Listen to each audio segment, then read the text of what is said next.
Geminiani présente Blabla Science. Aujourd'hui, l'effet Casimir ne fait pas le poids.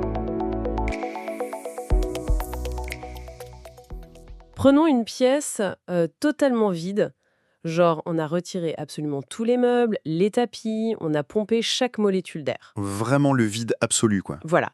Et on a même bloqué la moindre petite particule de lumière. La logique, enfin le bon sens même, voudrait que dans cette pièce, il n'y ait plus rien, que ce soit le vide, absolu, calme, totalement inerte. C'est ce que notre cerveau nous dit, ouais. C'est ça. Et pourtant, si l'on regarde ce même espace avec les lunettes de la physique quantique, cette pièce vide est en réalité une tempête bouillonnante. Une mer super agitée. Totalement, c'est rempli d'une énergie incroyable et de particules fantômes qui apparaissent et disparaissent frénétiquement. C'est profondément contre-intuitif. C'est effectivement le paradoxe ultime de la physique moderne. L'esprit humain ressent ce besoin instinctif que le vide soit simplement une absence de choses.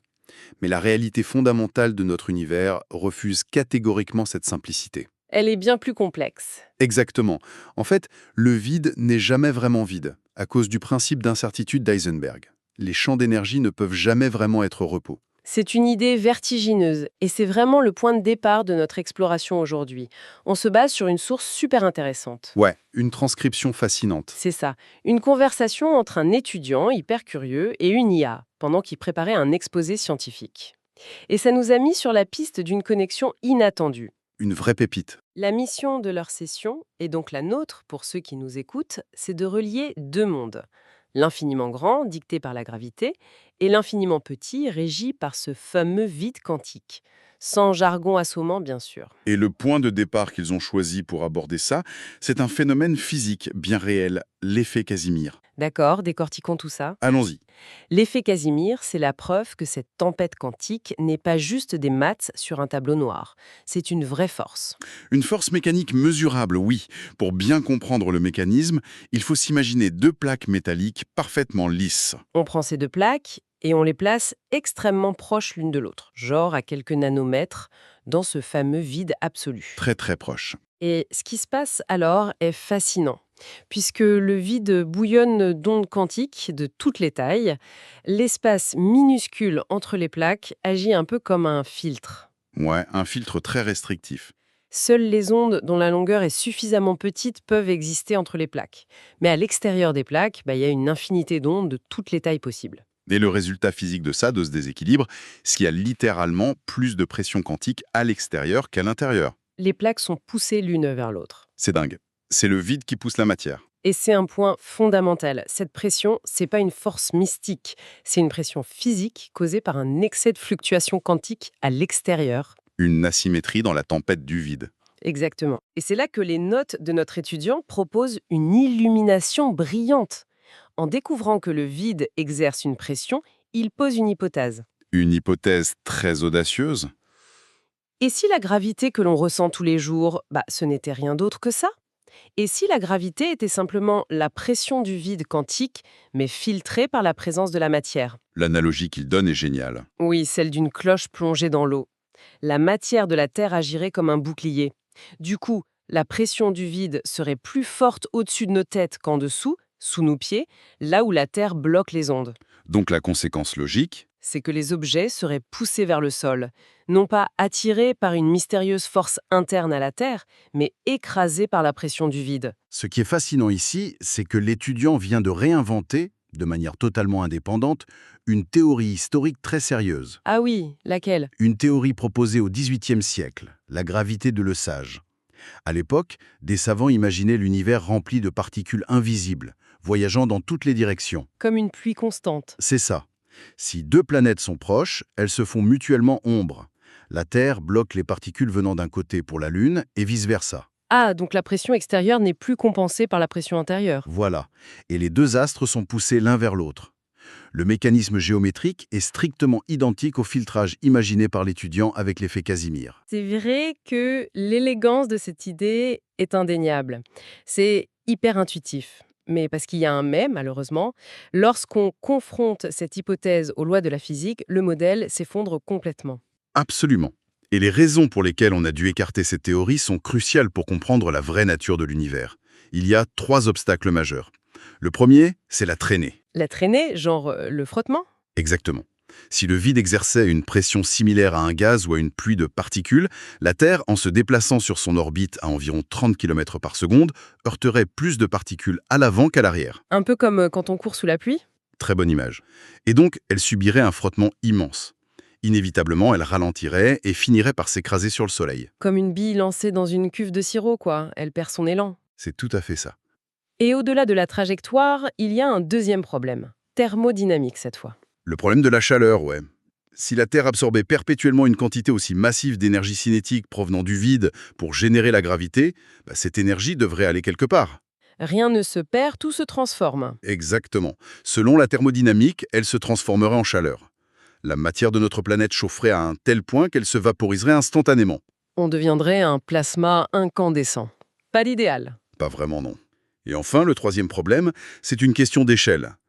L'effet Casimir est puissant, mais sa portée est confinée au domaine nanométrique. Dès qu'on écarte les plaques d'une fraction de millimètre, l'effet s'effondre. Alors que la gravité, elle, a une portée infinie. Voilà. Elle est capable de lier des amas galactiques sur des millions d'années-lumière. L'échelle ne colle pas du tout. Donc l'idée d'une gravité causée par la pression du vide est écartée. Par contre, le véritable lien mathématique entre la gravité et le vide quantique, lui, est au cœur d'une des plus grandes crises de la physique contemporaine. Ah, le fameux calcul de l'énergie sombre. C'est ça. On sait que l'univers est en expansion et que cette expansion s'accélère. Les cosmologistes ont naturellement pensé à l'énergie du vide quantique pour expliquer cette mystérieuse énergie sombre qui repousse les galaxies. Une hypothèse tout à fait logique sur le papier. Ils ont donc calculé la densité d'énergie de ce vide bouillonnant pour voir si ça correspondait à l'expansion observée par les astronomes. Et le résultat de ce calcul, c'est un moment d'humilité monumentale pour la science. Quand on évalue l'énergie du vide avec la mécanique quantique, la valeur obtenue est 10 puissance 120 fois supérieure à l'énergie sombre réellement mesurée. Un 1 suivi de 120 zéros. C'est pas juste une petite marge d'erreur, hein. Non, c'est littéralement la pire prédiction mathématique de toute l'histoire de la physique théorique. C'est dingue. Ça illustre vraiment le fossé abyssal entre nos deux plus grandes théories.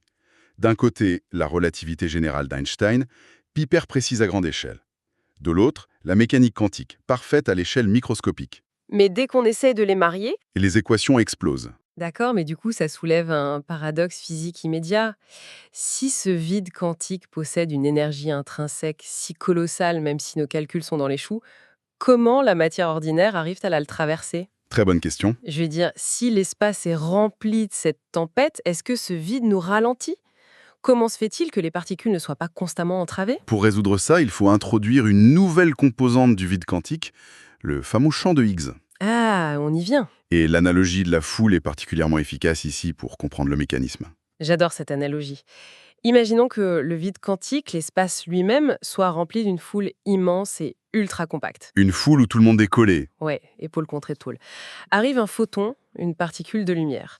Dans cette analogie, le photon, c'est la célébrité absolue. La mégastar. Voilà. La foule s'écarte instantanément devant lui sans offrir la moindre résistance. Le photon n'interagit pas avec ce champ. Il n'a donc aucune masse, ce qui lui permet de filer à la vitesse maximale de l'univers, soit environ 300 000 km par seconde. Une ligne droite parfaite. En revanche, un électron ou les particules qui composent un être humain, nous, on est de parfaits inconnus pour cette foule. Et cette foule ne s'écarte pas pour les inconnus, au contraire, elle s'agglutine autour d'eux. Exactement. Les particules de matière interagissent fortement avec cette foule. Elles sont bousculées, elles doivent se frayer un chemin avec difficulté. C'est cette interaction constante, cette résistance fondamentale du vide à travers le champ de Higgs qui donne physiquement une masse aux particules. Mais attends, j'ai besoin d'intervenir et de poser une question qui saute aux yeux quand on lit la source. Je t'écoute. Si ce champ agit comme une foule dense qui freine le mouvement, un peu comme une mélasse invisible, pourquoi la Terre ne finit-elle pas par s'arrêter de tourner? C'est le paradoxe apparent. Bah oui, on vient juste de dire que l'idée de la bille dans le sirop ne marchait pas pour la théorie de Le Sage, à cause de la traînée. Et c'est là qu'il y a une nuance cruciale. C'est la distinction la plus délicate à faire en physique. Le champ de Higgs ne crée pas un frottement classique. D'accord. Le frottement dissipe l'énergie et ralentit les objets en mouvement. Le champ de Higgs, lui, donne de l'inertie. L'inertie. Oui. L'inertie, c'est la résistance au changement de mouvement, et non la résistance au mouvement lui-même. Ah, la nuance est de taille. Donc c'est la résistance à l'accélération ou à la décélération. Précisément, si un objet est à l'arrêt, cette fameuse mélasse quantique rend hyper difficile sa mise en mouvement. Il faut pousser fort. Exactement. Mais une fois que l'objet a acquis une vitesse, s'il se déplace à vitesse constante en ligne droite, le champ de Higgs n'offre plus aucune résistance à son avancement. Par contre, il rendra très difficile le fait de freiner cet objet ou de dévier sa trajectoire. Donc la masse n'est pas un frein permanent. C'est juste une mesure de l'effort requis pour modifier une trajectoire. C'est tout à fait ça. Et ça éclaire soudainement la fameuse équation d'Einstein, E égale mc carré. Oh que oui. Parce que si l'on essaie d'accélérer une particule pour la faire courir de plus en plus vite à travers cette foule quantique, il faut fournir de l'énergie. Beaucoup d'énergie. Mais l'énergie et la masse sont équivalentes. L'énergie investie pour accélérer la particule intensifie son interaction avec le champ de Higgs. Le mécanisme est implacable. Plus une particule dotée d'une masse initiale gagne en énergie cinétique, plus elle interagit avec le champ. Elle s'alourdit. En gros, oui. Elle devient de plus en plus difficile à accélérer davantage. Pour amener une particule massive à la vitesse de la lumière, il faudrait une quantité infinie d'énergie. Parce que sa masse deviendrait infinie. Exactement. La foule du vide quantique deviendrait un mur mathématiquement infranchissable. C'est pour ça que la vitesse de la lumière est la limite absolue de l'univers. C'est la vitesse limite de l'information à travers la texture du vide. C'est fascinant de réaliser que notre masse provient d'une interaction continue avec le vide. On patauge littéralement dans l'espace. On est englué dans le Higgs, oui. Mais ça soulève une autre question. Si le champ de Higgs fournit la masse aujourd'hui, d'où viennent ces particules à l'origine? Ont-elles évolué? L'univers n'a pas toujours été comme ça. Non, en effet. Pour comprendre l'origine de ce mécanisme, il faut faire un saut dans le passé, tant historique que cosmologique. D'un point de vue historique, d'abord, on sait que l'esprit humain a eu beaucoup de mal à accepter l'idée d'un vide actif. C'est le moins qu'on puisse dire. Au XIXe siècle, les physiciens pensaient que, tout comme le son a besoin d'air ou que les vagues ont besoin d'eau, la lumière devait se propager dans un milieu matériel. Ils ont donc postulé l'existence de l'éther lumineux, un genre de vent spatial matériel. Voilà, une substance invisible. Mais une expérience célèbre a mis fin à ça. En 1887, l'expérience de Michelson et Morley. Ils ont monté un interféromètre complexe pour mesurer la différence de vitesse de la lumière selon que la Terre se déplaçait avec ou contre ce supposé vent d'éther. Et le résultat? Une absence totale de différence. La lumière voyageait à la même vitesse dans toutes les directions. Ce fameux éther matériel n'existait tout simplement pas. Ce fut un tournant majeur. La physique est passée d'une substance matérielle, avec l'éther, à la géométrie pure de l'espace-temps d'Einstein. Mais ensuite, avec la mécanique quantique, le vide s'est à nouveau rempli, mais de champs d'énergie cette fois. Exactement. Et pour expliquer l'apparition de ces champs et de la masse des particules, les physiciens ont découvert un concept clé. La brisure de symétrie. C'est ça. Au moment du Big Bang, lors des tout premiers instants, l'univers était d'une chaleur inimaginable. À ce niveau d'énergie extrême, il n'y avait pas de distinction entre les forces. Il n'y avait qu'une seule superforce. Et un seul type de particules parfaites. Tout se déplaçait à la vitesse de la lumière sans aucune masse. C'était un état de symétrie absolue. Et ensuite, l'univers s'est étendu. Et en s'étendant, il s'est refroidi. C'est le mécanisme central. Dans la nature, les systèmes physiques cherchent toujours l'état d'énergie le plus bas, quand ça refroidit. C'est analogue au passage de l'eau liquide à la glace. Ah oui, l'eau liquide est fluide, symétrique, identique dans toutes les directions.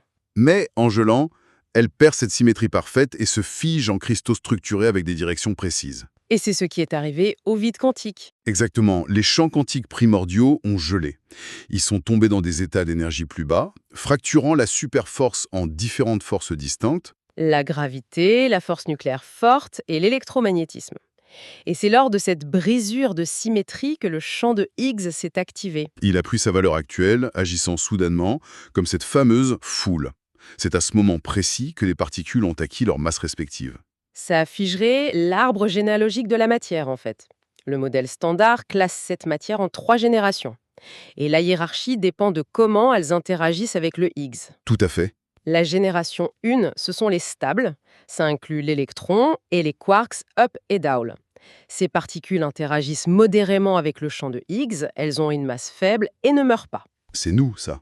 C'est nous, les planètes, la matière éternelle de notre réalité. Et ensuite, on a les deux autres générations. Les générations 2 et 3, les cousins lourds et les géants. On y trouve le muon, les quarks top et bottom. Ils sont identiques à la première génération, mais ils accrochent énormément le champ de Higgs. Ils s'embourbent dedans. Voilà, donc ils sont incroyablement massifs. Mais cette masse énorme a un coût très élevé. La physique quantique dicte que les états de très haute énergie ou de grande masse sont super instables. Ils meurent vite. Très très vite. Ces particules géantes se désintègrent en une fraction de seconde pour redevenir des particules légères de la première génération. D'accord. Sachant que la génération 1 compose notre réalité, et plus précisément les quarks pour nos noyaux atomiques, comment ces minuscules composants s'associent-ils pour former une matière solide? C'est là que les forces entrent en jeu. Est-ce qu'un quark peut exister tout seul, comme un électron libre? Ah, la réponse est non. Catégoriquement non. Les quarks sont soumis à un phénomène implacable qu'on appelle le confinement. Et ici, ça devient vraiment intéressant. Oui, parce qu'ils sont littéralement prisonniers les uns des autres. Ils sont contraints de vivre en permanence par paire ou par triplet. Jamais seuls. Et ça, c'est géré par la force nucléaire forte. Et cette force, elle défie toutes nos intuitions. Complètement. Avec la gravité ou les aimants, plus on éloigne deux objets, plus la force d'attraction diminue. C'est ce qu'on expérimente tous les jours. Mais avec la force forte qui lie les quarks, c'est l'inverse absolu. L'analogie de la source, c'est l'élastique. Si on essaye de tirer sur deux quarks pour les séparer, la tension augmente au lieu de diminuer. La tension de l'élastique invisible devient gigantesque. Il faut dépenser une énergie phénoménale pour continuer à les éloigner. Et le dénouement de ça, c'est bluffant. Oui, l'économie de l'univers est d'une rigueur absolue. La force qui maintient ces quarks est portée par des particules appelées les gluons. La colle de l'univers. C'est ça. Lorsqu'on applique une force titanesque pour les séparer, l'énergie s'accumule dans cet élastique de gluons, jusqu'au point de rupture. Et là, paf, E égale mc carré. Exactement. L'énergie de tension devient si élevée qu'elle attend le coût de fabrication d'une nouvelle matière. L'élastique casse, mais au lieu de libérer les deux quarks d'origine, L'énergie matérielle se condense instantanément pour créer de nouveaux quarks. c'est magique. On tire sur une paire, ça casse, et on a deux nouvelles paires. Le vide refuse l'isolement d'un quark et préfère matérialiser de la substance à partir de l'énergie de tension plutôt que de rompre ce confinement. Pour visualiser ça, l'analogie de la pelote de laine est géniale. On parle souvent de la chromodynamique quantique, Le terme technique, oui. mais en gros, un proton, c'est pas une petite bille solide, c'est une pelote de laine chaotique. Une pelote d'énergie. Le nœud de la pelote, ce sont les quarks. Mais les gluons, les fameux fils de laine, ne restent pas sagement à l'intérieur. Ils bavent et dépassent à l'extérieur. C'est une excellente vulgarisation. Ces fils qui dépassent, c'est la force forte résiduelle. Et c'est cette bave de gluons qui empêche les noyaux atomiques d'exploser. Parce que les protons sont tous positifs, ils devraient se repousser violemment. Exactement, la répulsion électrique devrait pulvériser chaque atome. Mais quand deux protons se touchent, les fils de laine s'en mêlent, créant une adhésion plus forte que la répulsion. C'est fou. Mais du coup, si séparer la matière crée simplement de la nouvelle matière à partir de l'énergie, et si la matière n'est qu'un enchevêtrement de fils d'énergie, fondamentalement, qu'est-ce que la matière? Ah, la grande question philosophique. Si l'on relie cela à la vue d'ensemble, la réponse réside dans la dualité onde-corpuscule. L'intuition finale de la source, la matière n'est pas une petite bille. C'est comme un serpent qui ondule et qui finit par se mordre la queue. C'est une belle métaphore. Au début de l'univers, l'énergie était libre, comme de la vapeur. Et en refroidissant, En refroidissant, cette énergie s'est condensée en pelote d'ondes, confinée. Il faut utiliser l'image d'une corde de guitare. d'accord? Si l'onde de la corde se replie parfaitement sur elle-même, en phase, elle crée une onde stationnaire. Elle donne l'illusion de ne plus avancer. Elle est figée sur place. Voilà, l'électron n'est fondamentalement qu'un nuage de probabilité. C'est une onde qui vibre et qui a appris à s'enrouler sur elle-même pour rester sur place. C'est de l'énergie qui tourne en boucle. C'est une synthèse spectaculaire. Je vais récapituler cette aventure intellectuelle incroyable pour ceux qui nous écoutent. Vas-y, le chemin était dense? Nous sommes partis d'une pièce vide qui ne l'était pas, avec un vide qui pousse sur des plaques métalliques. L'effet Casimir. Ensuite, on a pataugé dans la mélasse invisible du champ de Higgs, cette foule qui nous donne un poids et une inertie. En s'opposant à notre accélération. Pour découvrir finalement, via la brisure de symétrie et les quarks, que nous sommes constitués de fils d'énergie emmêlés, de serpents qui se mordent la queue. La matière solide n'est qu'une illusion macroscopique. Et d'ailleurs, le fait mémorable de la source pour enfoncer le clou, le fameux mic drop. Ah oui, celui sur la densité. C'est ça. Si l'on retirait tout le vide géométrique qui sépare les noyaux d'atomes de leurs électrons, Le vide à l'intérieur de nous. l'humanité entière, je parle des 8 milliards d'humains sur Terre, tiendrait dans le volume exact d'un simple morceau de sucre. La masse de l'humanité dans un centimètre cube. Ça donne le vertige. Totalement. Et puisqu'on parle de vertige, ça m'amène à une réflexion finale pour notre auditoire. Une réflexion inédite pour prolonger la découverte. Oh, j'ai hâte. Puisque notre masse n'est qu'une interaction avec le champ de Higgs, et que ce champ s'est figé quand l'univers s'est refroidi, La fameuse eau qui devient de la glace? exactement, que se passerait-il si, dans un futur lointain, une région de l'espace changeait soudainement de température, ou si ce champ décidait de tomber à un niveau d'énergie encore plus bas? Genre, s'il se désactivait localement? C'est ce qu'on appelle la désintégration du faux vide. Si ça arrivait, l'inertie de nos particules changerait instantanément. Et donc? Et donc, est-ce que notre réalité solide, toutes nos pelotes de matière et nos élastiques de gluons, se dissoudraient instantanément? Oh mon Dieu! On pourrait redevenir de la lumière pure, filant à travers le cosmos, à la vitesse grand C, sans aucune masse pour nous retenir. Toute la matière de l'univers qui se dénoue d'un coup, ça laisse vraiment sans voix. De quoi bien méditer ce soir.